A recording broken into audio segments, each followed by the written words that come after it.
are actually providing those very necessary and important services. We recovered taxpayer funds from the $135 billion stolen after the floodgates were open in the immediate aftermath of COVID. We have found $6.3 billion in suspected fraudulent government contracts, which were mostly awarded during the last administration, and that has stopped.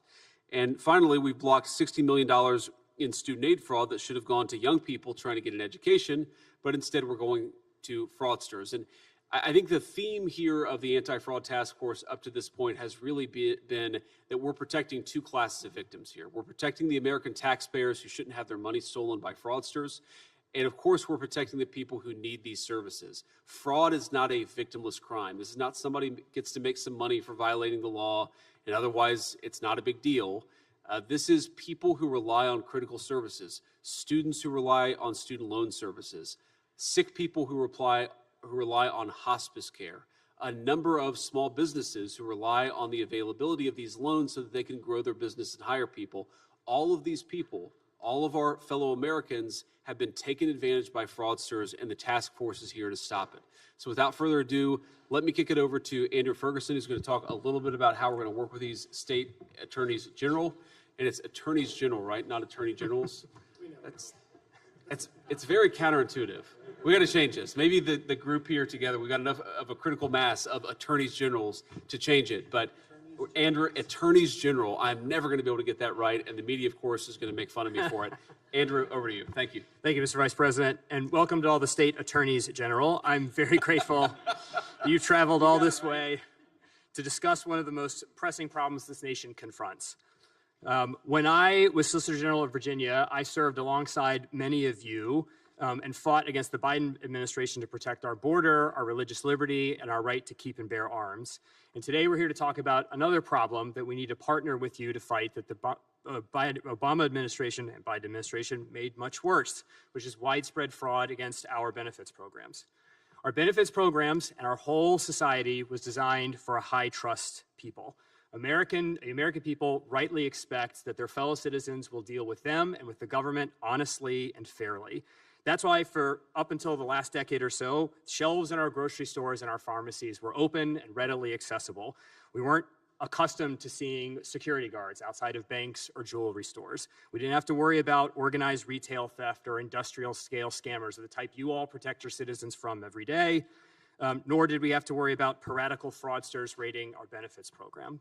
But sadly, that is no longer true. It's become clear that huge groups of people in this country are taking advantage of our longstanding culture of trust to enrich themselves at the expense of the American people. I think a brief example would be illustrative. Just this weekend, I was shopping at a big home improvement store to buy a drill to do some home improvement. And I had to hit a call button and wait 15 minutes for a sales associate to come unlock a steel cage and a steel padlock to get access to a drill. It's why deodorant is now locked behind plastic windows at pharmacies.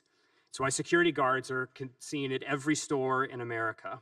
The social trust has evaporated and people are taking advantage of it, and the same is true with our federal benefits programs. Huge segments of the population have decided to take advantage of this generosity and trust of American citizens through deception and fraud, and billions of dollars each year leave our programs into the hands of pirates, fraudsters, scammers, and gangs who treat American generosity as little more than a get-quick-rich scheme. We shouldn't have to live this way. American people are right to long for a period where we could trust each other, but while we are living this way, the government must act now to protect American citizens and their social programs. That is why President Trump has focused on this issue, and that is why the president selected the Vice President of the United States, a man who sits atop the rest of the government to coordinate the entire federal government's efforts to stop fraud in all of our benefits programs. And that requires us to do two things. First, we have to build protections within the programs to make sure taxpayer dollars don't enter the hands of fraudsters. That's what the task force under the Vice President's leadership has been doing for months. With our agency partners, we've uncovered tens of billions of dollars in fraud and prevented billions from going out the door into the pockets of fraudsters. For agencies that had robust anti-fraud systems that the Biden administration turned off, the task force and the agencies have turned them back on and prevented billions of dollars from leaving the agencies. And for the agencies that didn't have those systems, the task force has come alongside them and harnessed the power of American AI innovation to build automated systems to keep that money in the agency. It saves thousands of man-hours every year and billions of dollars that otherwise would exit the agencies and enter the hands of fraudsters. But the second thing we must do, and the reason we brought you all here, is that we must restore deterrence by finding, prosecuting, and punishing fraudsters. Unless fraudsters believe that there will be consequences attached with attacking America's benefits programs, they will keep doing it. Our fraud detection systems will stop much of it, but cannot stop it all. The only way to defeat the fraudsters is by making sure that they know, every single one of them, that if they try to commit fraud, they will be pursued, arrested, prosecuted, and jailed.